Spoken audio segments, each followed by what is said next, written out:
Hello Shane. तो अभी मैं 12th पेपर डिस्कस करने जा रहा हूँ केबीपीवाई का। ठीक है। इसमें कह रहा है कि स्टूडेंट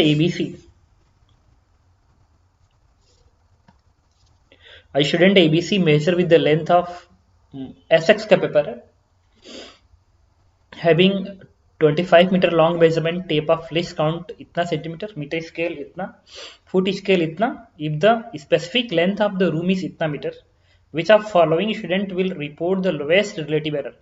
लोएस्ट रिलेटिव एरर, तो रिलेटिव एरर क्या होता है? Error upon actual measurement. तो एक्चुअल मेजरमेंट तो 9.5 ही है तीनों के लिए। इसका मतलब जिसमें एरर ज्यादा होगा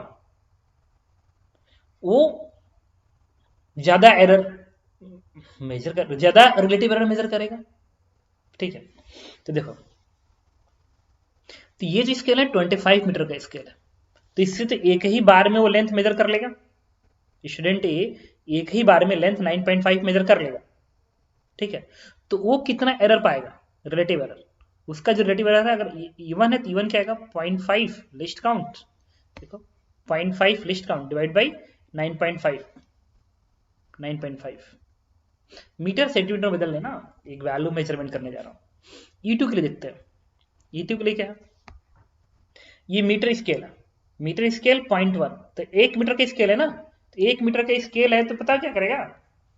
9.5 मीटर की लेंथ को मेजर करते वक्त तो 9 बार तो ऐसे लगाएगा, 9 बार तो ऐसे ऐसे लगाएगा, तो सबको ऐड करेगा, तो 9 बार ऐड होने वाला है।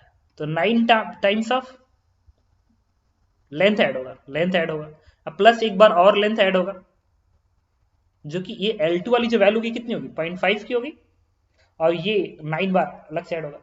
तो जो E2 का एरर आएगा, E2 का जो एरर आएगा, एरर वो कितना आएगा? एरर सिर्फ बात कर रहा हूँ, इसमें फिर डेल्टा लग जाएगा, इसमें फिर डेल्टा लग जाएगा, फिर डेल्टा लग जाएगा, तो कितना आ गया? 9 इंटू 0.1 का है ना, तो 0.1 डेल्टा L2 एक बार और एरर 0.1 का, दैट इज 1। तो मतलब जो पर्सन बी है उसमें एरर कितने का आएगा? 1 सेंटीमीटर का आएगा, 1 सेंटीमीटर का आएगा, और ये 0.5 सेंटीमीटर का एरर दे रहा है। तो इसका रिलेटिव एरर क्या होगा? इसका रिलेटिव 1 अपॉन 9.5 आएगा। तो 9 हटा दो ना, एरर से ही काम चला लो, एरर से ही समझ में आ जाएगा। ठीक है। अब बात करेंगे E3। E3 के लिए, E3 के लिए फुट स्केल है, फुट स्केल है 0.005 सेंटीमीटर दे रहा है। एक फुट स्केल में अप्रोक्सीमेट 0.3 मीटर होता है। एक फुट स्केल में अप्रोक्सीमेट 0.3 मीटर होता है। तो 9.5 है ना, ये 9.5 है, 9.5। तो 9.5 में कितने बार 0.3 आएगा? इतनी बार आएगा। उसमें कितना मल्टीप्लाई करेंगे? 0.005 मल्टीप्लाई करेंगे,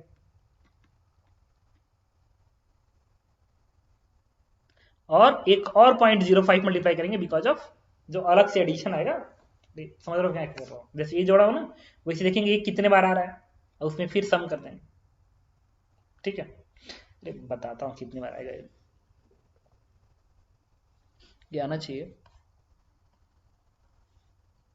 अरे ठीक है, तुम समझ गए मैं क्या कर रहा हूँ। ठीक है। 9.5 में 0.3 कितने बार आ रहा है? क्योंकि एक फुट में 0.3 मीटर होता है अप्रोक्सीमेट, तो 9.5 डिवाइड 0.3 इतने बार आ रहा है। तो इतने बार ऐड करना होगा इस एरर को, तो मल्टीप्लाई कर लिया। और एक बार और जो बचा हुआ पार्ट है छोटा सा, उसको मेजर करने में एरर नहीं आ जाएगा, तो उसको भी आपको ऐड करना होगा। अब देखेंगे ना, पाएंगे कि ये जो वैल्यू है, ये वैल्यू सबसे ज्यादा आएगी कंपेयर टू दिस वन, और ये सबसे कम आएगी। मतलब स्टूडेंट ए जो है सबसे कम एरर को पढ़ेगा। इसके बाद आते हैं 22।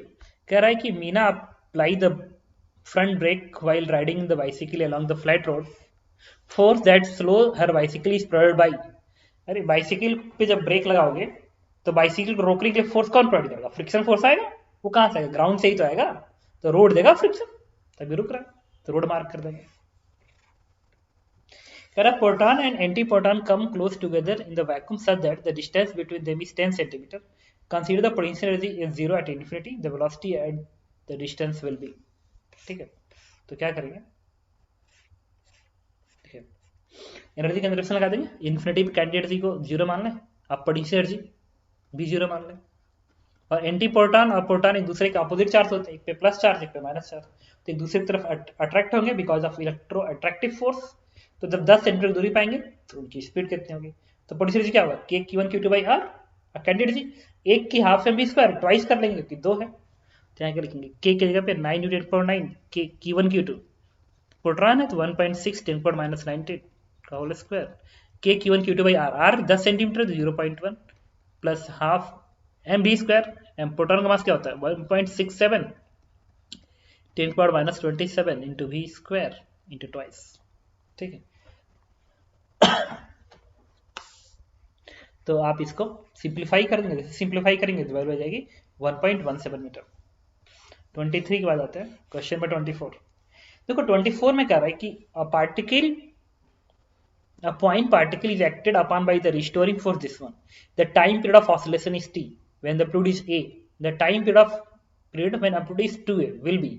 अब देखो ये जेई एडवांस में भी 2 बार आ चुका है कंप्रीहेंशन में।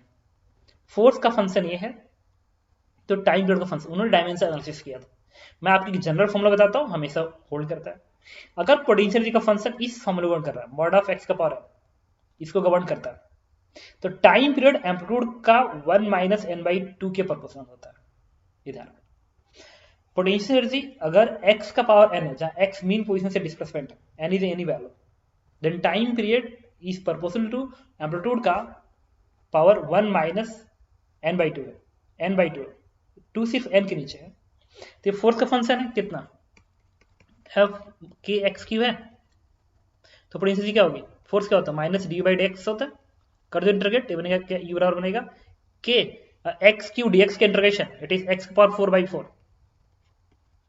तो अगर मैं इससे कंपेयर करा दूं, तो x की पावर n है ना, तो x की पावर n कितना आ गया, 4 आ गया, इट इज 4। तो यहां पर हम क्या लिखेंगे, t is proportional to a to the power 1 minus 4/2। तो 4/2 क्या होता है, a आएगा 2 minus 2 1 minus 2, it is proportional to a to the power minus 1। तो time period is proportional to 1 upon a, amplitude के इनवर्स के प्रोपोर्शनल है। तो अगर एम्पलीट्यूड 2 हो जाएगा तो टाइम पीरियड हाफ हो जाएगा, t/2 हो जाएगा। ठीक है, इसकी प्रूफ की तुम्हें नीड नहीं है, इस चीज को ध्यान रखना। और देखो उस केस में, स्प्रिंग वाले केस में हाफ के एक्स स्क्वायर होता था ना, एक्स स्क्वायर होता था, तो एक्स स्क्वायर मतलब n2 आ गया, n2 यहाँ रख दो, n की जगह पे 2 रखो तो 2/2 1 1 माइनस 1 0। तो टाइम पीरियड ए पे डिपेंड नहीं करता था, इसीलिए वहां क्या आता था, t बराबर 2π√m/k आता था। बस समझ गया। तो इस पे आता है, ये कह रहा है इस क्वेश्चन में, देखिए मैंने ऑलरेडी सॉल्व कर लिया है। The output voltage taken across the resistance of the LCR series circuit fall to the half of its value at frequency of 200 Hz and again reaches the same value 800 Hz. The bandwidth of this. तो देखो ये LCR series circuit ना, actual में मैं यहाँ पे बना दूंगा आपको, LCR सीरीज सर्किट में अगर तुम current versus frequency graph draw करो तो इस तरीके से आता है, ऐसे आता है। ये जो मैक्सिमम करंट आता है ये रेजोनेंस फ्रीक्वेंसी पे होता है, ठीक है, और मैक्सिमम करंट्स। अब अगर ये मान लो एक I0 है तो बैंडविड्थ कहलाती है ये करंट अपना √2 वैल्यू अटेंड करने में किस फ्रीक्वेंसी पे अटेंड करेगा। अगर वो f1 पे कर रहा है 2 वैल्यू पे अटेंड करेगा, f1 f2 पे। भाई I0 तो रेजोनेंस फ्रीक्वेंसी पे कर रहा है, that is 1/√LC, omega is 1/√LC, अब फ्रीक्वेंसी का 1/2π√LC। तो maximum current, maximum peak current, भाई रेजोनेंस फ्रीक्वेंसी पे पीक करंट I0 अटेंड कर रहा है, तो जिस फ्रीक्वेंसी पे वो I0/√2 अटेंड करेगा उन फ्रीक्वेंसी का डिफरेंस बैंडविड्थ कहलाती है।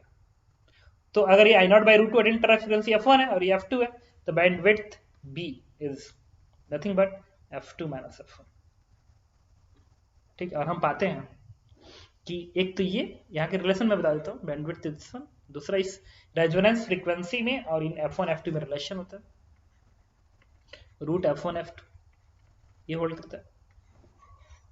तीसरा ये जो बैंडविड्थ होता है ये बराबर होता है बेसिकली, मैंने यहाँ पे लिखी है, देखिए r/2πl, r/2πl यहाँ पे r/2πl के बराबर होता है। सिंप्लीफाई करने के बाद ये वैल्यू आती है r/2πl, this is bandwidth. R resistance है, L क्या है, इंडक्टेंस है। तब इस पूरे क्वेश्चन में क्या करना है, इसकी वैल्यू निकालनी है, r/2πl की वैल्यू निकालनी है। तो क्या करेंगे, देखिए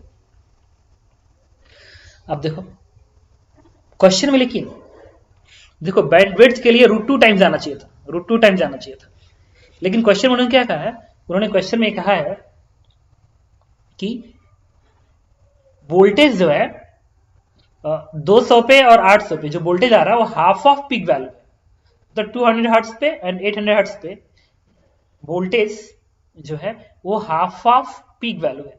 इसका मतलब वोल्टेज हाफ हो रहा है तो जो करंट होगा, करंट जो अगर रेजोनेंस पे करंट आई नॉट है तो इन फ्रीक्वेंसी पे 200 पे और 800 पे करंट क्या हो जाएगा, I0/2 हो जाएगा। भाई वोल्टेज किसके क्रॉस, रेजिस्टेंस के क्रॉस ना, तो रेजिस्टेंस के क्रॉस वोल्टेज क्या होता है, I/RMS into are, are constant. तो अगर वोल्टेज को हाफ करोगे तो करंट भी तो हाफ हो जाएगा क्योंकि आर कांस्टेंट। तो ये करो, अगर वोल्टेज हाफ हो रहा है तो करंट को हाफ होना चाहिए, तो I0/2 दो फ्रीक्वेंसी पे आएगा, एक F1 पे आएगा, F2 पे आएगा।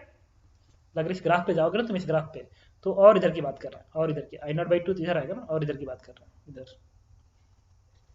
इधर की बात कर रहा है। तब इनके सहायता से मुझे इस F1 और F2 का डिफरेंस निकालना है, बेसिकली F1 और F2 का डिफरेंस निकालना है इन वैल्यू की सहायता से, ठीक है। तो देखिए अब अच्छा मान लो कोई फ्रीक्वेंसी, इसमें पहले की फ्रीक्वेंसी कितनी है, 200 हर्ट्ज की फ्रीक्वेंसी ω1 है, 200 की फ्रीक्वेंसी को मैंने ω1 मान लिया, ω1 इज 2 पाई इंटू 200, ठीक है, ω1। तो उस समय इस सर्किट का एम्पीडेंस क्या आएगा, एम्पीडेंस आएगा R² XL माइनस XC का होल स्क्वायर। तो इस सर्किट में करंट कितना होगा, जो सर्किट का करंट आएगा वो peak voltage V0 divide by circuit का एम्पीडेंस, एम्पीडेंस इतना से डिवाइड कर दिया, तो इस सर्किट का पीक करंट आ गया। लेकिन ये जो पीक करंट है वो इस सर्किट का जो रेजोनेंस करंट है, रेजोनेंस का जो करंट है उसका हाफ है, हाफ लिखा था ना, हाफ। तो रेजोनेंस का करंट क्या होगा, जो रेजोनेंस का करंट होगा वो V0/R होगा ना। अगर ये पीक वोल्टेज V0 है, ये रेजिस्टेंस R है, तो करंट क्या आएगा V0/R, इसका हाफ होगा, हाफ कर दिया इस ओमेगा वाला सर्किट का करंट। तो इस ओमेगा वाले सर्किट का करंट आएगा V0/this is equal to V0/R का हाफ। अब क्या किया मैंने, इस V0 से V0 कट गया, इसको स्क्वायरिंग कर दो, तो ये बनेगा R², यहां बनेगा 4R²। तो 4R² को जब सिंप्लीफाई करोगे ना तो यहां से जाएगा 4R² ये, और ये R² इधर जाएगा तो 3R² में कन्वर्ट करेगा, 3R²। तो XL माइनस XC का होल स्क्वायर इज 3R²। तो यहां से XL को लिखूंगा omega into L minus XC is 1/ωc equal to √3R, √3R under root लगा दिया ना यहाँ पे, √3R बन गया। अच्छा ये बन गया इतना √3R। अब मैंने क्या किया, यहाँ से ω1 को इधर भेज दिया, ω1 को इधर भेजा, इधर भी भेज दिया, तो इक्वेशन बन गया इतना। देखिए क्वेश्चन नंबर 1 बन गया। अब एक चीज और, तो अगर 200 वाला इक्वेशन ये है, अगर 200 वाला इक्वेशन ये है तो 800 वाला इक्वेशन कौन सा होगा, इसमें ये सब्ट्रैक्ट होगा ना, क्योंकि ये जो वैल्यू है जब स्क्वायर हटाएंगे तो प्लस माइनस √3 बनेगा, प्लस माइनस √3 बनेगा। तो ये जो इक्वेशन है अगर ये वाला है तो फिर अगला वाला जो ओमेगा आएगा, ω2 वाला, उसमें से इसमें से घटेगा ना, तभी तो जाके वैल्यू मिलेगी, ये मॉड आएगा ना, this equals to mod of √3। तो देखो ये इक्वेशन क्या बना है, ये इक्वेशन बना है ω1 का square L minus 1/c equals to इतना, इससे आ गया। तो दूसरा जो ω2 भी बनेगा तो इसमें से ये सब्ट्रैक्ट होगा, तो 1/c माइनस, अब दूसरी फ्रीक्वेंसी ले लेंगे ω2 का स्क्वायर इंटू L, और ये वाला टर्म यही रखेंगे, बट ω1 ω2 में कन्वर्ट हो जाएगा। दो इक्वेशन है, इन दोनों को जोड़ दिया तो 1 इससे ये कैंसिल आउट हो जाएगा, और इसमें से L कॉमन आएगा तो क्या बनेगा, ω1 का स्क्वायर माइनस ω2 का स्क्वायर बन गया इतना, this is equal to √3 common आएगा, इसमें R कॉमन आएगा, ω1 प्लस ω2 हो जाएगा। इसको एक्सपेंड कर दीजिए, ω1 माइनस ω2 प्लस ω1 प्लस ω2, अब प्लस वाला टर्म इससे कैंसिल आउट हो जाएगा। तो ये इक्वेशन क्या बन जाएगा, ये इक्वेशन बन जाएगा L इंटू ω1 माइनस ω2 बराबर √3R बन जाएगा। अब देखिए मैंने क्या किया, L/R की वैल्यू निकाला मैंने, यहाँ से हमें चाहिए R/2πL की वैल्यू चाहिए, तो यहाँ पे मैंने R को इधर भेज दिया, देखो इस R को मैंने उठा के यहाँ भेज दिया, तो L/R इक्वल्स टू √3 ओमेगा को लिख सकते हैं 2πf1, ω2 को 2πf2, तो 2πf1 माइनस f2, तो 200 है 800, दोनों का सब्ट्रैक्शन कर दो, 800 से 200 दैट इज 600, माइनस मत जाना, ठीक है, वो डिपेंड कर रहा है कि इसमें से घटा रहे हो कि इसमें से घटा रहे हो। आगे 600। इसके बाद मैंने क्या किया, ये जो 2π इस 2 पाई को इधर भेजा, 2 पाई L अपन R बनेगा, इन्वर्ट कर दिया पूरी वैल्यू को, तो 600/√3 बन जाएगा। और R upon 2 pi L it is bandwidth होता है। तो ये 600/√3 इज 200√3, तो आंसर इज 200√3। ओके, इसके बाद आते हैं हम लोग, ये है, इसमें कह रहे हैं कि ये एक कोलिमेटेड बीम है, इस होल से निकल रहा है, अगर इलेक्ट्रिक फील्ड मैग्नेटिक फील्ड नहीं है तो। इलेक्ट्रिक फील्ड मैग्नेटिक फील्ड लग गया, इस तरीके से लग गया, आप पढ़ लीजिएगा। तो ये बीम फिर इस पी से निकल जाए, कब निकलेगा? एक तो क्लियर है कि अगर इस पे कोई चार्ज ना हो, अगर ये न्यूट्रल हो तभी बाहर निकल जाएगा, क्योंकि इलेक्ट्रिक फील्ड में फोर्स ही नहीं लगेगा। दूसरा, अगर ये पॉजिटिव चार्ज होता, अगर ये पॉजिटिव चार्ज होता तो इलेक्ट्रिक फील्ड का फोर्स भी नीचे को रहता, क्योंकि इलेक्ट्रिक फील्ड इधर, फोर्स नीचे। और अगर वेलोसिटी इधर है, मैग्नेटिक फील्ड मेरे तरफ है, तो क्यू भी क्रॉस भी मैग्नेटिक फोर्स भी इधर और मैग्नेटिक फील्ड इधर, क्यू भी क्रॉस भी, थंब फिर नीचे आ गया। इसका मतलब अगर पॉजिटिव चार्ज होता तो क्यू भी नीचे आता और मैग्नेटिक फोर्स भी नीचे आता, तब तो ये डिविएट ऐसे होता ना, ऐसे होता ना, ऐसे होता, तब तो पी पे पहुंच ही नहीं पाता, नहीं होल से निकल बाहर पाता। तो पॉजिटिव होता बाहर, और निगेटिव होता तो निगेटिव होता तो नहीं कर सकता था, पता है क्या? जब नेट फोर्स 0 हो जाता तो क्यूवी नहीं, निगेटिव भी बाहर ही निकलेगा ना, क्योंकि क्यूवी का फोर्स तो ऊपर को रहेगा, क्यूवी का फोर्स ऊपर को रहेगा, नहीं, निगेटिव चार्ज पे फोर्स ऊपर हो जाता है, और मैग्नेटिक फोर्स भी क्रॉस भी थम इधर, वो भी ऊपर आ जाता, तो भी प्लस हो जाता, ये भी प्लस हो जाता, ठीक है। तो दोनों ही फोर्स ऊपर को रहता है। इसका मतलब पॉजिटिव चार्ज के केस में, पॉजिटिव चार्ज या नेगेटिव चार्ज, ये किसी भी हाल में पी से बाहर नहीं निकल पाएंगे, क्योंकि अगर नेगेटिव होता तो ऊपर डेविएट होता, और पॉजिटिव होता तो नीचे डेविएट होता। तो ये बाहर कब निकलेगा?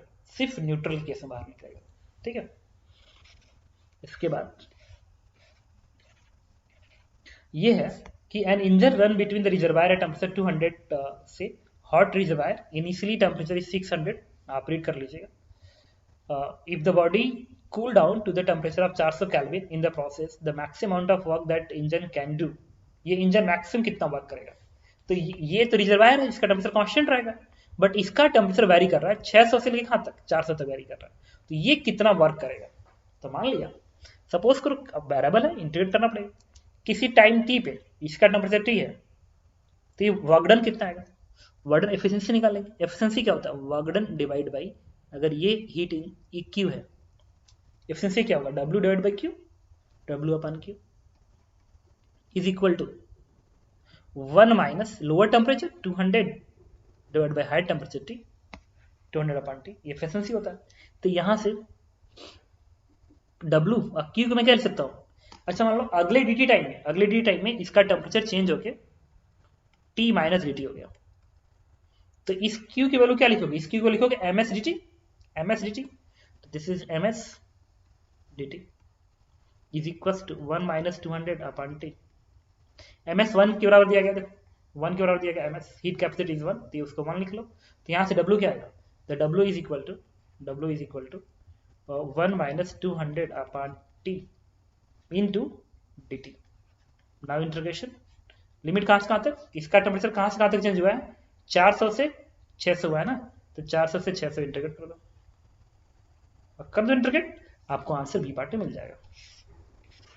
इसके बाद आते हैं क्वेश्चन नंबर 28। कह रहा है द क्लॉक टावर, एक घंटा घर है देहरादून में, जिसकी आवाज जो होती है वो 8 किलोमीटर दूर तक चली जाती है, और जब 8 किलोमीटर दूर पर जाती है तो वहां का डेसिबल वैल्यू 30 डेसिबल होता है। कह रहा है उस क्लॉक से 80 मीटर नीचे इंटेंसिटी डेसिबल में बताइए, ठीक है। तो एक क्लॉक है, इससे 8 किलोमीटर दूरी पे 30 डेसिबल है, तो 80 मीटर के नीचे बताइए कि कितना इंटेंसिटी इसकी होगी, लाउडनेस कितना होगा। तो क्या करेंगे? 30 इक्वल्स टू, फॉर्मूला क्या होता है डेसिबल यूनिट का? L इक्वल्स टू होता है 10 log I upon I not, ये फॉर्मूला होता है। तो L 30 है, तो 30 बराबर 10 log I की जगह पे I1 divide by I not, ठीक है। I नॉट रिफरेंस इंटेंसिटी है, और I1 क्या है? I1 वहां की इंटेंसिटी है, 8 किलोमीटर दूर की intensity. L2 10 log I2 upon I not. अब I2 क्या है? अगर ये बेल है तो I2 यहाँ की इंटेंसिटी है, मतलब 80 मीटर नीचे इंटेंसिटी है। आप क्या करो, इसमें से इसको सेपरेट कर दो, तो L2 माइनस 30 बराबर, इसको इससे घटाएंगे तो 10 कॉमन आएगा, और log A minus B log A upon B बनेगा, तो इसको इससे डिवाइड करेंगे तो I2 अपॉन I1 आ जाएगा, दैट इज अब ये 10 लॉग, अच्छा I2 अपॉन I1, हमें पता है कि इंटेंसिटी पॉइंट सोर्स की प्रोपोर्शनल टू 1 अपॉन R² होती है। तो हम क्या करेंगे, R का इन्वर्ट रेशियो में जाएंगे। तो I2 कहाँ की इंटेंसिटी, 8 वाला, तो 80 वाला है ना, I2 80 वाला है, बाद वाला है 80, तो 80 नीचे जाएगा, इन्वर्ट जाएगा ना। देखो I2 अपॉन I1, तो I2 वाला R नीचे जाएगा, I1 वाला R ऊपर जाएगा। I1 पहले वाला है 8 किलोमीटर, तो 8 किलोमीटर ऊपर जाएगा। देखो 8 इंटू 10⁻3 80 का होल स्क्वायर बनेगा ना, R² है। तो अब ये बनेगा 80 से 80 10⁻4, 10⁻4 इज 40, 10 है ना 40, ये 30 इधर जाएगा तो 70 हो जाएगा, आंसर इज 70। इसके बाद आते हैं 10 क्वेश्चन है। इसमें कह रहा है कि initially अनचार्ज capacitor C is being charge by the battery of MP through the resistance R, इतना इतना।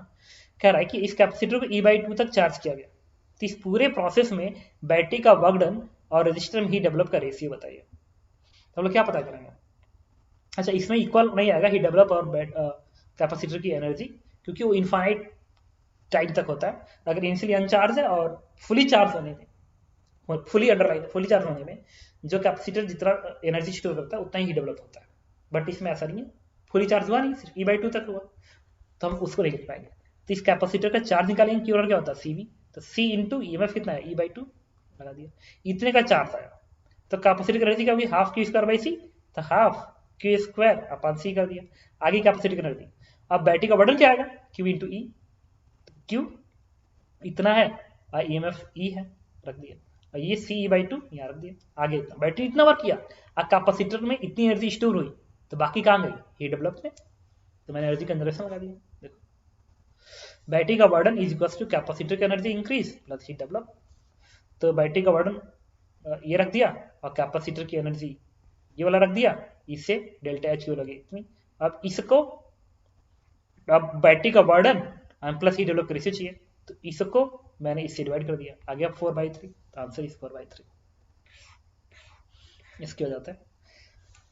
अच्छा ये कह रहा है कि अगर ये पोटेंशियल का फंक्शन है तो A, B और R की वैल्यू बताइए। तो बहुत ही सिंपल क्वेश्चन है, इसको कंपेयर करा देंगे किससे, Q/4πε0R ब्रैकेट में 3/2 माइनस 1/2 R²/R², कंपेयर करा दीजिए, आपको आंसर मिल जाएगा बी पार्ट में। ठीक है, इसमें देखिए ये कह रहे हैं कि ये आइसोबैरिक प्रोसेस है, एडियाबैटिक प्रोसेस है, ये आइसोथर्मल प्रोसेस है। ठीक है, क्वेश्चन में कह रहा है कि साइकिल की एफिशिएंसी अगर 50% है, 50% है, तो इस पूरे साइकिल में मैक्सिमम टेम्परेचर और लोअर टेम्परेचर का रेशियो बताइए। रेशियो अगर x है तो x किस रिलेशन को फॉलो कर रहा है ये बताइए। ठीक है, तो देखिए ये आइसोबैरिक प्रोसेस है, टेम्परेचर बढ़ रहा है ना, इसमें टेम्परेचर बढ़ रहा है तो हीट अंदर आएगा। एडियाबैटिक में हीट एक्सचेंज होता नहीं है। और यहाँ पे देखो आइसोथर्मल है, आइसोथर्मल में वर्क नेगेटिव हो रहा है ना, वॉल्यूम घट रहा है तो वर्क नेगेटिव हो रहा है, वर्क नेगेटिव हो रहा है तो हीट बाहर निकलेगा। तो आइसोबैर से हीट ऐसे आ रहा है और आइसोथर्मल से हीट बाहर निकल रहा है। तो साइकिल की एफिशिएंसी क्या होगा, work done upon heat given, तो डेल्टा W/Q। एफिशिएंसी 50% है, दैट इज 0.5। वर्क डन क्या आएगा, Q1 में से Q2 हटा दीजिए, भाई इधर से हीट आ रहा है इधर से हीट जा रहा है, तो कितना हीट का चेंज हुआ, वर्क डन कितना हुआ, Q1 माइनस Q2। तो Q1 minus Q2 divide by heat inter is Q1। अलग कर लीजिए, नहीं समझ रहे होगे तो इट इज 1 माइनस Q2/Q1। इसको सिंपलीफाई करेंगे तो Q2/Q1 0.5 आ जाएगा। अब Q2 क्या है, जो Q2 है तुम्हारा, दिस Q2 इज ये वाला है ना, ये वाला वर्क डन है या हीट है, ये वाला हीट। आइसोथर्मल प्रोसेस में डेल्टा U 0 होता है, तो वर्क डन और हीट गिवन इक्वल होगा। तो वर्क डन क्या होगा, वर्क डन होता है nRT ln V2/V1, याद करो nRT ln V2/V1 होता है आइसोथर्मल प्रोसेस का वर्क डन।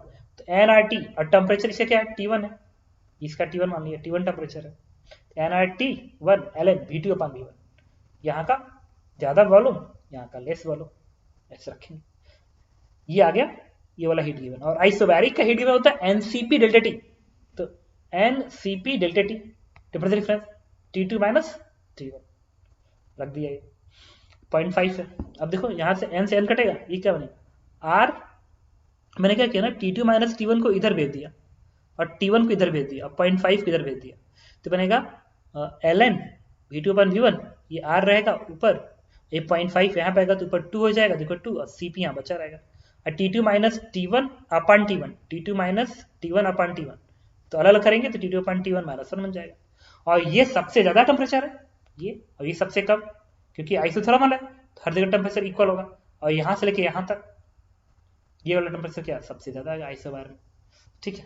तो T2 ज्यादा है, तो T2 अपन T1 की जो वैल्यू है दैट इज x, तो मैं यहाँ पर रख दिया x, x माइनस 1। अब इस वैल्यू हमको निकाल कर ये V2 अपन V1 मिल गया ना, तो हमारा आंसर आ गया। इसके लिए मैंने क्या किया, इस एडियाबेटिक प्रोसेस का यूज किया, इस एडियाबेटिक प्रोसेस का। तो हमें पता है एडियाबेटिक प्रोसेस का फॉर्मूला होता है, अच्छा अगर इसका टेम्परेचर मान लीजिए T1 है, अब वॉल्यूम V1 मान रहा हूँ, इसका अगर T2 है तो इसका जो वॉल्यूम V3 है वो x ऑफ V1 बनेगा। देखो कैसे बनेगा भाई, आइसोबैरिक है ना ये प्रोसेस, क्या आइसोबैरिक है, तो क्या लिखोगे T1 upon T2 is equal to V1 upon V3। इसका वॉल्यूम देखो मैंने V3 माना है, दैट इज V3, इसका V1। और T2 अपान T1 x के बराबर है, T2 है टेम्परेचर है ना, तो this is 1 upon x, T2 upon T1 x बना था। तो कोई पूछे V3 कितना आएगा, तो V3 इधर भेज दो और इसको इधर भेज दो, तो V1 x बनेगा, V3 इज V1 x। इसलिए अब मैंने इस प्रोसेस लिखने जा रहा हूँ, इस प्रोसेस में आइडियाबेटिक प्रोसेस का फॉर्मूला क्या होता है, T V का पावर गामा माइनस 1 कांस्टेंट, तो यहाँ टेम्परेचर T2 है ना, तो T2, और यहाँ का वॉल्यूम क्या है V3 x V1, तो x V1 का पावर गामा माइनस 1 बराबर, यहाँ का टेम्परेचर T1, यहाँ का वॉल्यूम V2 है, तो T1 V2 का पावर गामा माइनस 1 लिख लिया। अच्छा यहाँ से देखो, यहाँ से इस T1 को इसके नीचे भेज दिया, तो T2 अपान T1 बनेगा, that is x, again T2 upon T1 is x, इसको इधर भेजा x बन गया। तो इसको मैं लिख सकता हूँ x का पावर गामा माइनस 1 रहने दिया, और इस V1 को इस V2 के नीचे भेज दिया, तो आएगा V2 अपान V1 और गामा माइनस 1 रहेगा, ठीक है। इसके बाद देखना तुम, इसको आपस में मल्टीप्लाई करेंगे तो माइनस 1 हट के x का पावर गामा बनेगा, मैंने कहा V2 का पावर V2 अपान V1 का पावर गामा माइनस 1 बन गया। अब एक और चीज देखना, ये आएगा x का पावर गामा और V2 अपान V1, अच्छा गामा को लिखेंगे Cp अपान Cv, तो Cp अपान Cv माइनस 1, तो Cp अपान Cv माइनस 1 तो बनेगा, देखो Cv को इधर भेज दो, Cv को, तो बनेगा Cp माइनस Cv अपान Cv, और Cp माइनस Cv गामा होता है, गामा होता है, तो गामा अपान Cv तो बनेगा, गामा कह रहे हैं Cp माइनस Cv R होता है, ये बनेगा Cp माइनस Cv अपान R बनेगा ना, तो ये क्या बनेगा, सॉरी ये Cp बनेगा, तो बनेगा रुको, तो बनेगा Cp माइनस Cv अपान Cv, तो Cp माइनस Cv क्या होता है, R होता है, Cp माइनस Cv R अपान Cv। मैं यहाँ क्या लिख दिया, x का पावर गामा रहने दो V2 अपान V1, और इसके लिए लिख दिया R अपान Cv, यहाँ पे देखो। अब मैंने क्या किया देखो, ये V2 अपान V1 में यहाँ से निकालूंगा, V2 अपान V1 बराबर क्या आएगा, इसको इधर भेज दो तो बनेगा गामा, और Cv ऊपर जाएगा R नीचे जाएगा ना, मल्टीप्लाई फॉर्म में, तो ये बन गया। अब इस V2 अपान V1 को, अच्छा एक और चीज देखना, इस गामा की जगह पे मैं क्या लिख सकता हूँ, गामा की जगह पे Cp अपान Cv लिख सकता हूँ, इस गामा की जगह पे Cp अपान Cv, तो ये Cv कट कर देगा, बनेगा Cp अपान R, तो बन गया V2 upon V1 is x का पावर Cp अपान R, तो इस V2 अपान V1 की जगह में लिख दिया Cp अपान R, Cp अपान R। तो अब मैं इसका आगे बढ़ाया हूँ,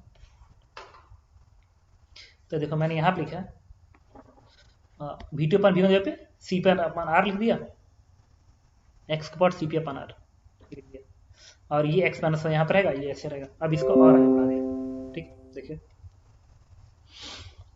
अब मैंने क्या किया, ये R अपान Cp को जब तुम इस पूरे टर्म को इधर भेजोगे ना इधर, तो R इसको कट करेगा और Cp ऊपर आके इसे कट कर देगा, भाई ये डिनोमिनेटर में, ये न्यूमिनेटर में तो कट करेगा, तो ये स्क्वायर बन जाएगा, तो ln x square x minus 1, what is x square, it is e to the power x minus 1। तो बी पार्ट में लिखा है, इसमें किसी भी तरह का गैस होने का कोई डर नहीं है, मोनोटाइमिक है डायटाइमिक है चाहे कुछ भी हो, ऑलवेज वैलिड है। इसके बाद इसमें आता है, इसमें कह रहे कि एक रेज है, ठीक है, जो इस मीडियम में जा रही है, ऐसे जा रही है इस प्रिज्म पे, एक बार क्वेश्चन तुम पढ़ लेना तुमको समझ आ जाएगा। एक रेज ऐसे आके इसमें जा रही है, फिर से रिफ्लेक्ट हो रही है, तो यहाँ क्रिटिकल एंगल थीटा सी है, तो थीटा सी क्या होगा, थीटा सी होगा 1 अपान म्यू आर। म्यू आर क्या होता है, डेंसर की रिफ्रैक्टिव इंडेक्स अपॉन लोअरर, तो ये डेंसर है ना प्रिज्म, और ये लोअरर है, तो प्रिज्म का क्या दिया, प्रिज्म को उन्होंने दिया है देखो 1.5, तो हमने लिखा 1.5 डिवाइड बाई इस लिक्विड का रिफ्रैक्टिव इंडेक्स जो कि उन्होंने ये दिया है, देखो ये CA NA है, ये अलग अलग है, अपना CA ऐसे है और NA ऐसे है, तो हम क्या करेंगे, इसका रिफ्रैक्टिव इंडेक्स डिवाइड बाय इसका रिफ्रैक्टिव इंडेक्स। तो देखो इसका म्यू आर में इसका डिवाइड बाय, जब इसका करोगे तो ऊपर चला जाएगा ना, ऊपर आ जाएगा ना, ये तो ऊपर आ गया इतना। अभी वैल्यू प्लेस कर दो, एन ए और एन बी की वैल्यू प्लेस कर दो, तो इसकी वैल्यू इतनी आ गई। अब देखो इसमें, अब ग्राफ में क्या बनेगा कंफर्म, ये ग्राफ स्ट्रेट लाइन का, ये साइन थीटा सी का ग्राफ है ना। देखो साइन थीटा सी में अगर सी ए की जगह पे जीरो प्लेस करोगे, जीरो प्लेस करो, सी ए की जगह पे जीरो प्लेस करो, हमने सी ए के साथ ग्राफ ड्रॉ किया, देखो सी ए के साथ ड्रॉ किया है। अगर सी ए की जगह पे तुम जीरो प्लेस करोगे तो 1.3/1.5 आएगा, तो एक वैल्यू आएगी ना इसकी, मतलब जीरो शुरू नहीं होगा, एक सर्टेन वैल्यू शुरू होगा। और ये स्ट्रेट लाइन नहीं है कि तुम स्ट्रेट लाइन मार्क कर दोगे, स्ट्रेट लाइन नहीं है कि तुम इसे मार्क कर दोगे, समझ रहे हो, क्योंकि ये साइन थीटा सी बराबर जैसे। और सी ए की जगह पे अगर तुम 1 प्लेस कर दो, 1 प्लेस कर दो 1, तो ये 0.2 ये 1 आ जाएगा ना, तो 98 एंटर लेगा। तो देखो 1 पे, इस यहाँ पे देखो 1 पे जा रहा है, 1 पे ये वैल्यू 98 कर रहा है, ठीक है। तो ये ग्राफ ये पार्ट में जाएगा। इसके बाद इसका आता है, ये कह रहा है कि instead of angular momentum quantisation student twice the energy is quantised as E बराबर minus E not upon small n is positive integer, which of following is correct. ठीक है, क्या करेंगे, एनर्जी का फॉर्मूला क्या होता है, R H C Z square upon N square होता है। उन्होंने क्या लिखा, E not upon small N लिखा, यहाँ पर रख दो, इससे कंपेयर करा दो, तो ये तो बाकी टर्म ये वाला तो इससे कांस्टेंट आ जाएगा ना, तो इससे कैपिटल एन की वैल्यू क्या आएगी, रूट एन आ गई, रूट एन आ गया। और ये एन ही बेसिकली, ये एन क्वांटम, ये वाला हमारा क्वांटम नंबर है, क्या होता है r s c Z square upon N square quantum number है। इसका मतलब जितने फॉर्मूले होंगे उसमें जहां जहां कैपिटल एन होगा, मतलब क्वांटम नंबर होगा, वहां वहां इससे रिप्लेस कर दो, आंसर हो जाएगा।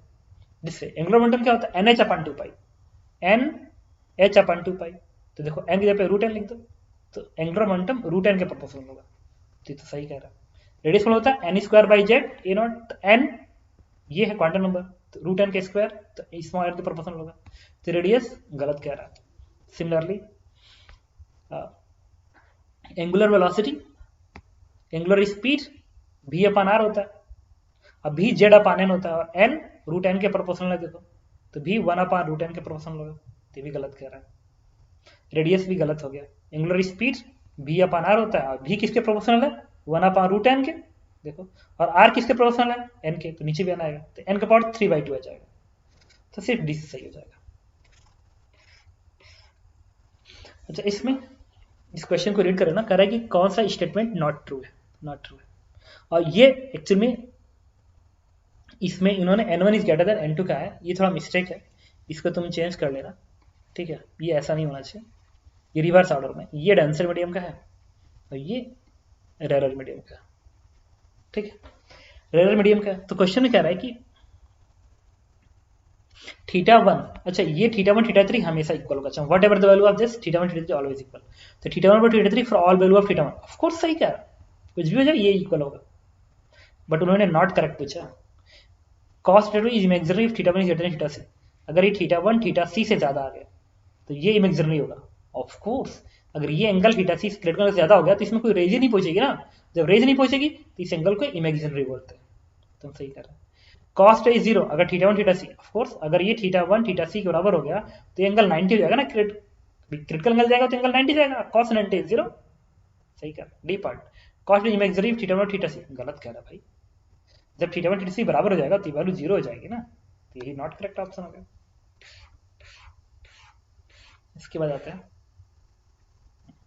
इसमें क्या है 35 में,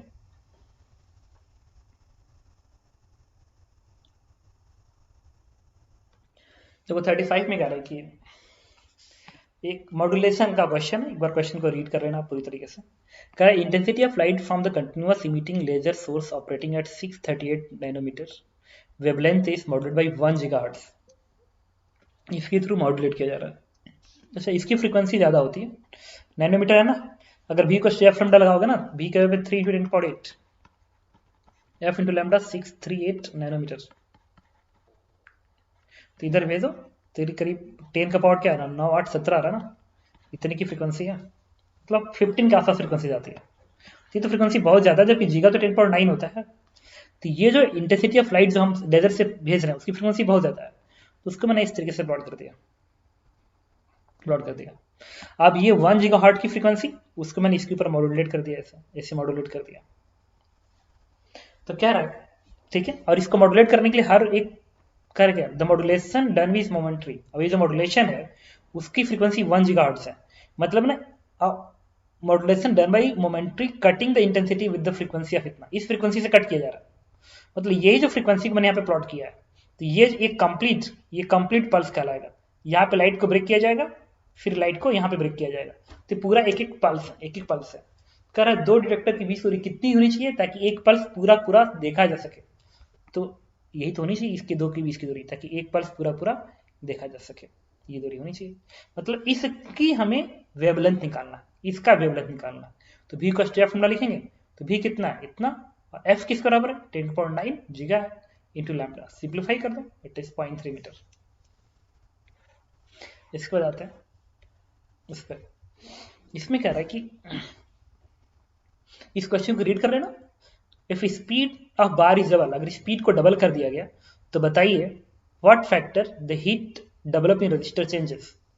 तो क्या करेंगे, इस सर्किट का करंट पता करेंगे। इस सर्किट का करंट क्या होगा, इस सर्किट का ईएमएफ को रेजिस्टेंस से डिवाइड कर दो, ये पढ़ चुका ना, वीवीएल ईएमएफ आता है, अपन इस रेजिस्टेंस से डिवाइड कर दिया आर का square into R, I square R the rate of heat develop in this register. तो इस रजिस्टर में जो हीट डेवलप है I square R, VVL upon R, current का स्क्वायर इंटू आर किया, हीट डेवलप आ गया। पता क्या चला कि हीट डेवलप जो है प्रोपोर्शनल टू वी स्क्वायर। तो अगर वी को डबल कर दिया तो हीट डेवलप 4 गुना हो जाएगा। इसके बाद आता है ये क्वेश्चन नंबर, इसमें कर रहा है कि अगर टाइम पीरियड प्रेशर डेंसिटी और सरफेस टेंशन पे ऐसे डिपेंड कर रहा है तो एबीसी की वैल्यू बताइए। तब क्या करेंगे, डायमेंशन एनालिसिस का यूज कर लीजिए, पता चल जाएगा आप। इसका डायमेंशन एनालिसिस करके एबीसी की वैल्यू पता कर लो।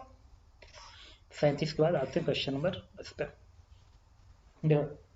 कह रहे कि इसमें बताइए कौन से स्टेटमेंट आर इनकरेक्ट है। अच्छा, एक कॉन्वेक्स लेंस है तो real image can be seen only if the image is projected on the screen, एकदम गलत है। स्क्रीन पे ही क्यों लगाओगे भाई, तुम यूवी मेथड पर डिस्प्लेसमेंट मेथड सीखते हो एक्सपेरिमेंट के टाइम पे, तो लेंस ऐसे लगा होता है, इधर ऑब्जेक्ट होता है और तुम इधर से देखते हो, तो तुम्हें दिखता नहीं है क्या, एग्जैक्टली दिखता है,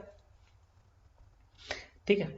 तो real image can be seen only if the image is projected on the screen, बिल्कुल नहीं, ये ओनली नहीं होना चाहिए। स्क्रीन पे होगा तभी भी देख सकते हो, नहीं होगा तो भी देखा जा सकता है, तो ये गलत स्टेटमेंट है। The real image can be seen only from the same side of the lens as that of which object is positions. क्यों, दूसरे साइड से देख सकते हो, तो ये है ना, अगर ऑब्जेक्ट यहाँ पे रख रहे हो तो तुम इधर से कैसे देखोगे, तुम्हें तो इधर से दिखाई देगा ना इमेज इसका। ये तो गलत स्टेटमेंट हो गया, ये भी स्टेटमेंट गलत है। The real image produced by the converging lens are not only laterally but also longitudinally inverted with the mirror, ये गलत कह रहा है। अगर ये इस तरीके से है ना, इस तरीके से, तो ये लॉन्गिट्यूडनली सेम डायरेक्शन होता है, एकदम ऐसे होता है, ये भी गलत स्टेटमेंट है। इसके बाद आता है 10वां, इसमें कह रहे हैं कि एक जिंक का बॉल है, रेडियस 1 सेंटीमीटर, इसका radius of 1 centimetre, charge to the potential of इतना volt -0.5 volt. The ball is emitted by the monochromatic ultraviolet light of wavelength 290 nanometre. The photo electric threshold is इतना, the potential of the ball after the prolong exposure to the UVs. एक लंबे time बाद उस surface का potential कितना हो जाएगा, ठीक है। तो जब यूवी इस पे पड़ेगी तो फोटो इलेक्ट्रिक इमिशन होगा, इलेक्ट्रॉन निकलेंगे, तो इससे पॉजिटिव चार्ज लगेगा, तो एक सर्टेन टाइम के बाद इमिशन बंद हो जाएगा। ये फोटो में पढ़ाया जाता है, इमिशन बंद हो जाएगा, तो कितने पोटेंशियल ड्रॉप इमिशन बंद हो जाएगा। तो एक काम करते हैं, सबसे पहले वर्क फंक्शन निकालते हैं इसका। तो वर्क फंक्शन, इसका वर्क फंक्शन क्या होगा, 12420 डिवाइड बाई थ्रेशोल्ड वेवलेंथ 332 है ना, तो 332 इंटू 0 कर दिया, एंगस्ट्रॉम में वैल्यू प्लेस कर दिया, आ गया 3.74 वोल्ट। ये इसका क्या है, वर्क फंक्शन है, इतना इलेक्ट्रॉन वोल्ट इसका वर्क फंक्शन है, ठीक है। इतना इलेक्ट्रॉन वोल्ट इसका वर्क फंक्शन बन गया। अब ये जो लाइट पड़ रही है, उसकी फोटोन की एनर्जी कितनी होगी, तो वेवलेंथ 290 है ना, तो फोटोन एनर्जी कितनी होगी 12420 डिवाइड बाई 290 इंटू 0, ये भी एंगस्ट्रॉम बदल दिया, आ गया 4.28 वोल्ट। तो 4.28 क्या है, जो फोटान पड़ रहा है उसकी एनर्जी है। अब वर्क फंक्शन 3.74 है, तो कितना सरफेस का पोटेंशियल और हो जाए ताकि फोटो इमिशन बंद हो जाएगा भाई, इसका डिफरेंस भाई 4.28 इलेक्ट्रॉन वोल्ट की एनर्जी आ रही है। अब वर्क फंक्शन कितना चाहिए, 3.74 चाहिए, तो सरफेस का पोटेंशियल कितना हो जाए, मतलब सरफेस की एक्स्ट्रा एनर्जी कितनी आ जाए, पॉजिटिव एनर्जी वो भी हो जाए। तो ये इसको इससे भी कितना आएगा, इसको इधर भेज दीजिए, तो आ गया 0.54 वोल्ट। तो 0.54 वोल्ट अगर इस सरफेस का पोटेंशियल हो जाता है तो इलेक्ट्रॉन नहीं निकल पाएगा सरफेस छोड़ के, तो पोटेंशियल कांस्टेंट हो जाएगा। ठीक है, लाइट पड़ेगी बट इलेक्ट्रॉन बाहर नहीं निकल पाएगा। इसके बाद आता है, देखिए ये वाईडीएससी एक्सपेरिमेंट है, एक स्लिट ए है एक स्लिट ए है, दोनों पे दो लाइटें हैं, एक का 400 नैनोमीटर एक का 800 नैनोमीटर, दोनों का वेवलेंथ आई नॉट और आई नॉट है। तो स्क्रीन पे मैक्सिमम पॉसिबल इंटेंसिटी कितनी आएगी, तो हमने क्या किया, वेव इक्वेशन लिखा भाई, ये चार है ना, तो चारों मिलकर यहाँ पे इक्वेशन बनाएंगे, चारों मिलकर इक्वेशन क्या बनाएंगे, y1 प्लस y2 बनाएंगे। और इस y1 में मैंने क्या किया, इस y1 में मैंने इस दो वेव का इक्वेशन, जो ये 400 नैनोमीटर वाला था उनको मिला के एक इक्वेशन बना लिया, तो एक इक्वेशन बना लिया, तो उसके करस्पॉन्डिंग जो इंटेंसिटी आएगी वो 4I0 आएगी मैक्सिमा की, मैक्सिमा की। और तो इक्वेशन वो बन गया ये, मतलब ये 400 नैनोमीटर है, उसकी इक्वेशन है a sin omega 1t plus 5 और उसकी इंटेंसिटी क्या आएगी 4I0 मैक्सिमम, जिस पॉइंट मिले होंगे। उसके बाद ये जो आई दूसरा वाला है 800 वाला है, उसका equation a sin omega 2t phi 2 बना लिया, आ चुकी इंटेंसिटी उसकी भी I0 है, I0 है, तो मैक्सिमम इंटेंसिटी इसकी 4I0 बनेगी। अब ये दोनों, अब ये दो इक्वेशन बन गए, इक्वेशन एक इक्वेशन है, तो ये दोनों ये इस इक्वेशन का सुपर इम्पोज होकर जो मैक्सिमम बनेगा उसकी इंटेंसिटी कितनी होगी, तो इसका दोनों को जोड़ने नहीं जाएगा, क्यों, क्योंकि अभी दोनों इनकोहेरेंट सोर्स हो गए ना, इनकोहेरेंट सोर्स हो गए, इनकोहेरेंट सोर्स की इंटेंसिटी कितनी होती है, average of I1 plus average of I2, जब एवरेज लगाते हैं तो I1 प्लस I2 बन जाता है, आई एवरेज जो आता है, मैं इसको लिखने की जरूरत नहीं थी, I1 प्लस I2 हो जाता है, तो दोनों को जोड़ देंगे तो इट इज 8I0। ठीक है, इसके बाद आता है इसके सेकेंड पार्ट पे, देखिए इसका पार्ट 2 है, इस क्वेश्चन को रीड कर लेंगे, रीड करने के बाद मैं बताता हूँ रिफ्लेक्शंस वर्सेस, ये जो सन रे जैसे आ रही है ना इस कैमरा पे जा रही है, तो ये जो रिफ्लेक्शन की जो इंटेंसिटी है वो इस एंगल थीटा पे इस ग्राफ के अकॉर्डिंग डिपेंड करता है, और रिफ्लेक्शन की इंटेंसिटी सबसे कम ब्रिस्टर एंगल पे होता है, ब्रिस्टर एंगल पे होता है। ये ग्राफ में आप देख सकते हैं, IIT का साइट पे अवेलेबल है कि मिनिमम जो इंटेंसिटी होती है रिफ्लेक्शन में, मिनिमम इंटेंसिटी वो ब्रिस्टर एंगल पे डिपेंड करता है। ठीक, तो tan थीटा आई कितना होता है, म्यू के बराबर होता है Brewster angle, tan theta i equals to mu, तो म्यू क्या है 1.33 है, 1.33 पे tan आई की वैल्यू अप्रोक्सीमेट 53 डिग्री आता है, अब 53 डिग्री मतलब ये एंगल 53 डिग्री होनी चाहिए, मतलब ये जो नॉर्मल है इससे 53 डिग्री एंगल पे सन होना चाहिए, सन 53 एंगल पे होना चाहिए, टाइम क्या होना चाहिए 53 एंगल पे। देखो 6 PM यहाँ पे भाई, 6 PM पे तो डूब रहा है ना सन, ये वेस्ट है ना, ऐसे ऐसे आ रहा, 6 PM पे डूब रहा है यहाँ पे, तो 6 PM यहाँ पे, और ये दिखा दिया मैंने इधर से, ये 6 PM है, ये 12 PM है, एंगल 90 है। तो देखो 90 डिग्री की करस्पॉन्डिंग 6 आर है, देखो यहाँ से लेके यहाँ तक 6 आर हुआ ना, यूनिटी में चलाएंगे 90 डिग्री पे 6 आर है, तो 53 डिग्री पे कितना होगा, 53 डिग्री पे होगा 6/90 इतना आर्स हो गया, तो 3 आर्स, और इसको मिनट में बदलेंगे 60 से मल्टीप्लाई करेंगे, कितना आ गया 6 आर 32 मिनट। इसके बाद आता है दिस वन, ये कह रहा है कि एक सॉलिड, ये रजिस्टर एक लूप है, ठीक है, ये सुपर कंडक्टर है बेसिकली, इसका रेजिस्टेंस 0 है, तो इस पूरे सर्किट का ईएमएफ क्या होगा, दैट ईएमएफ इज वीवीएल।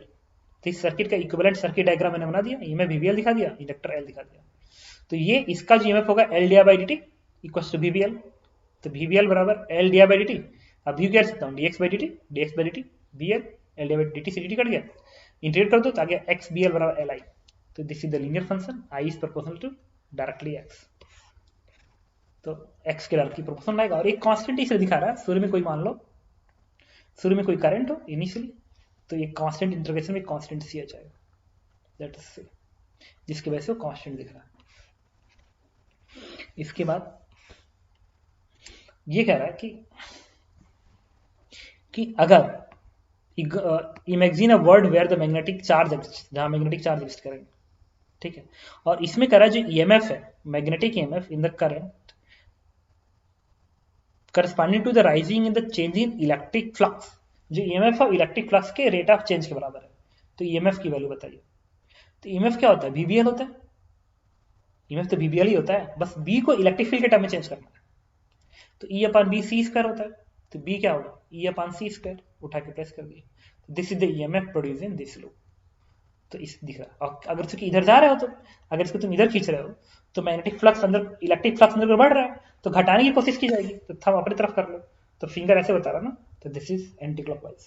तो काउंटर क्लॉकवाइज डायरेक्शन आएगा ईएमएफ का, और वैल्यू होगी इसके बराबर। अच्छा, ये वीबीएल रेट ऑफ चेंज से ही तो आता है, बस बी को ही रिप्लेस करना किससे? ई के फंक्शन में। तो ये अपन बी सी स्क्वायर होता है। इसके बाद 93 के बाद 94। अच्छा, इसमें कह रहा है ग्राफ ड्रॉ करना है, ठीक है, और इसमें एक चीज ध्यान रखना, ये वैल्यू दिया गया वी नॉट, आउटपुट जो वोल्टेज है या तो 10 होगा या तो -10 होगा। आउटपुट वोल्टेज या तो 10 या तो -10 होगा, अदरवाइज कुछ नहीं होगा। और जब तक इसकी वैल्यू इससे ज्यादा रहेगी ये +10 रहेगा, और जब वैल्यू कम होगी तो -10। तो ठीक है, तो जब तक इसकी वैल्यू इससे ज्यादा रहेगी, आउटपुट वोल्टेज 10 देता रहेगा। तो अगर मैं इनिशियली इसको 1 दिया, इसको 0 दिया, तो ये 10 आएगा। और उसके बाद जब मैं इसको 1 दूंगा, इसको 0 दूंगा, तो -10 बनेगा। फिर इसको 1, इसको 0, तो इसको 10, मतलब ये बार बार इन्वर्ट होगा। तो 10 और -10 के बीच में ग्राफ चलेगा, और कोई वैल्यू अटेंड नहीं करेगा। ठीक है, इसकी वैल्यू अगर इससे ज्यादा है, तो चाहे अगर ये 10 है, ये 0 है, तभी भी ये 10 देगा। ये 8 है, ये 0 है, तभी भी ये 10 देगा। 7 है, 0, तभी भी ये 10 देगा। इस तरीके से फंक्शन है, ये 10 देता रहेगा। तो इसको सिर्फ इतना पता है कि ये इससे ज्यादा है तो 10 देगा, ठीक है, तो 10 देगा, और कम है तो -10 देगा, इसलिए ये पार्ट होल्ड करेगा। इसके बाद इसमें कह रहे कि एक बॉटल है, आप इस क्वेश्चन को रीड कर लीजिएगा।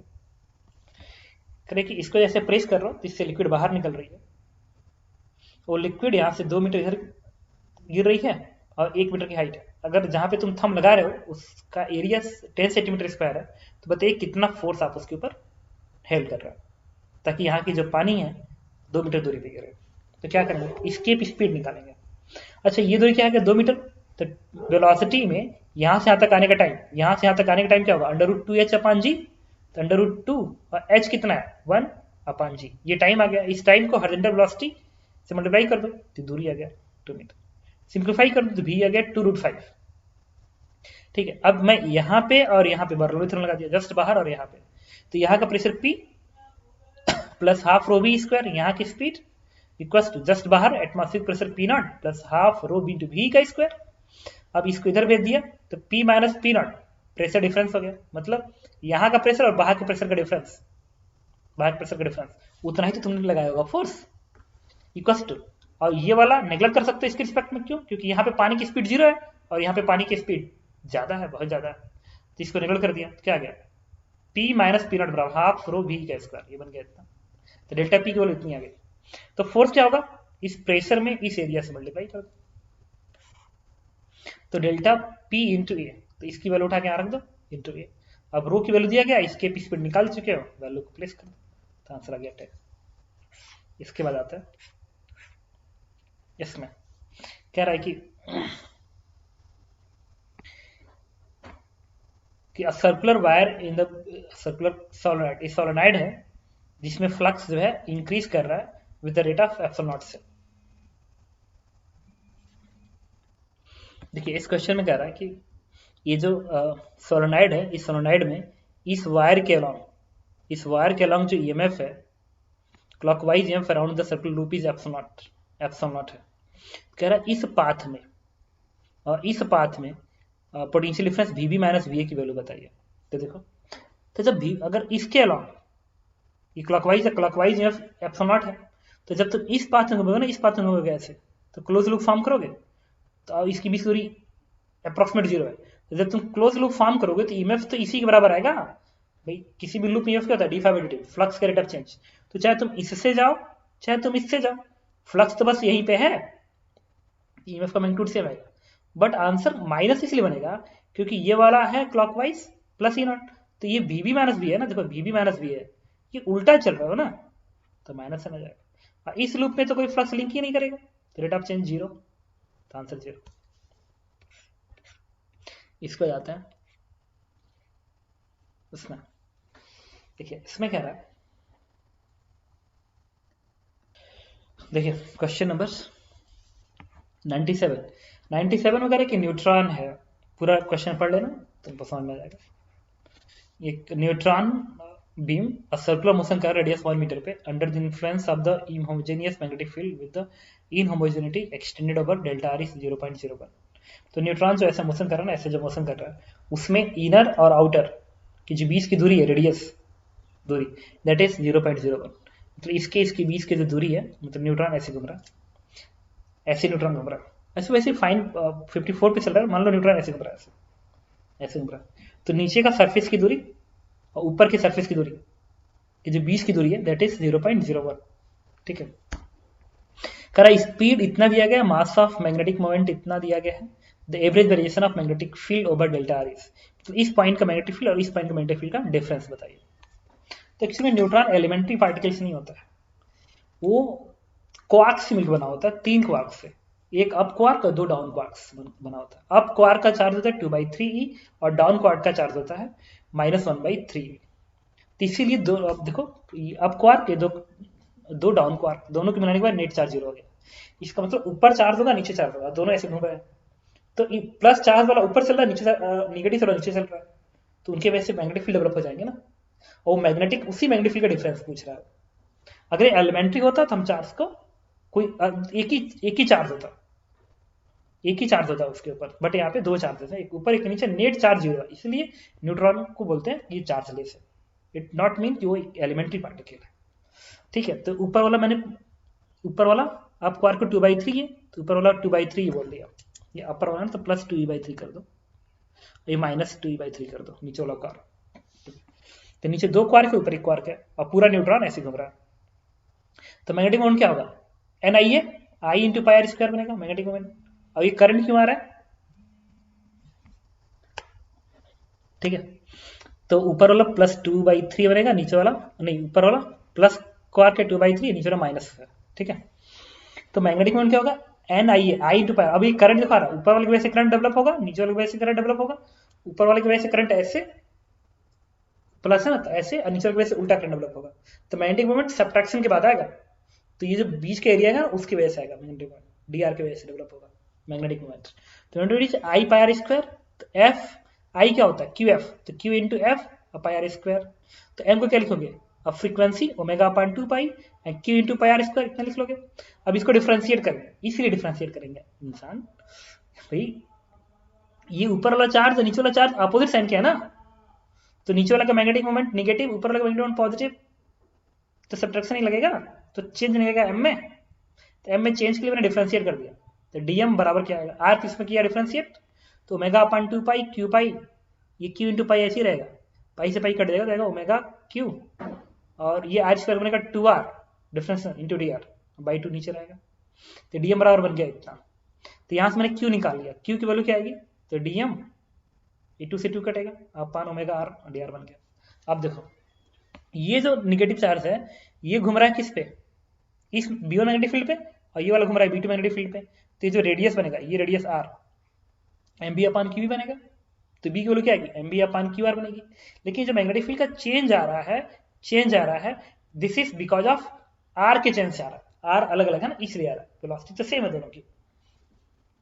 तो क्या करेंगे, इस b को डिफरेंशिएट करेंगे r के रिस्पेक्ट में, तो dB/dr, तो dB बराबर बनेगा mb/q इंटू dr बनेगा, r² dr बनेगा, अरे 1/r क्या बनेगा, -1/r² इंटू dr, माइनस हटा दो, मैग्नीट्यूड से मतलब है, तो d बराबर क्या बनेगा, mv इंटू dr, q की वैल्यू ये उठा के हम प्लेस कर दो, तो पूरा इक्वेशन इसमें कन्वर्ट हो गया, और अब मैंने क्या किया, इसको यहाँ से dB की वैल्यू ये आई और इसमें उठा के मैंने वैल्यू प्लेस कर दी, तो m मास रख दिया, v 54, v अच्छा ये r × ओमेगा, ये भी v बनेगा, तो v का स्क्वायर बनेगा, तो 54 × 54 कर दिया, dr रेडियस का डिफरेंस वही है डेल्टा r 0.01, तो 10⁻² का स्क्वायर 10⁻4 लिख दिया यहाँ पे।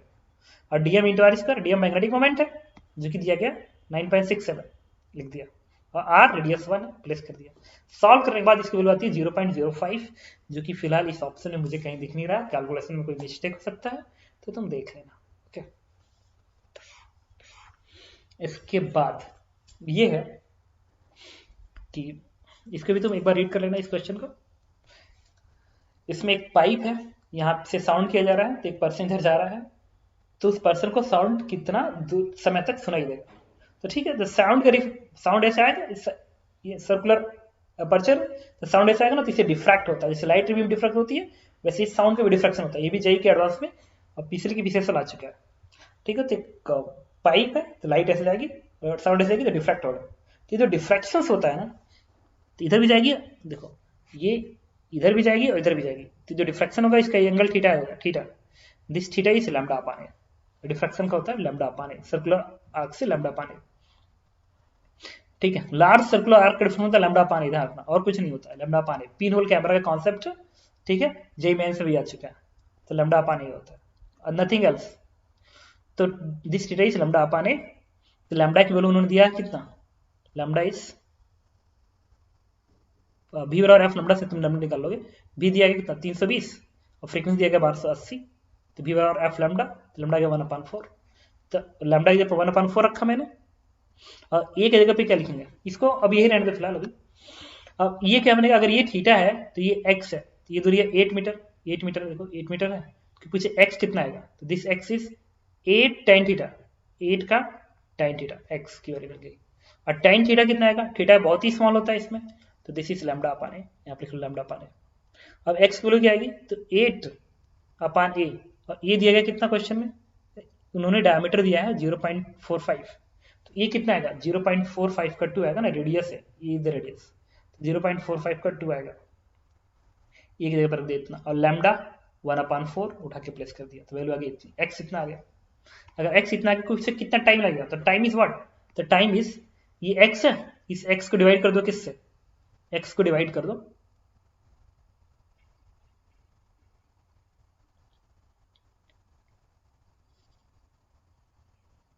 तुम क्या करना, इसको कैलकुलेट करने के लिए मैंने कैलकुलेशन में कोई मिस्टेक की होगी,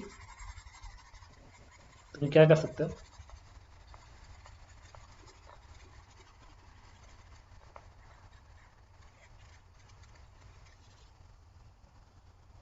द टाइम इज एक्स कितना गया 4/0.45, ये दूरी बन गया, ये दूरी बन गया नहीं, और ये दूरी है कितना, दिस वन इज ई, और ये आएगा 0.45 का हाफ, 0.45 का हाफ एंड डिवाइड बाई कितने जा रहा है 5.4 जा रहा है ना, चेंज कर लेना, कैलकुलेट कर चेक करना आंसर क्या आ रहा है।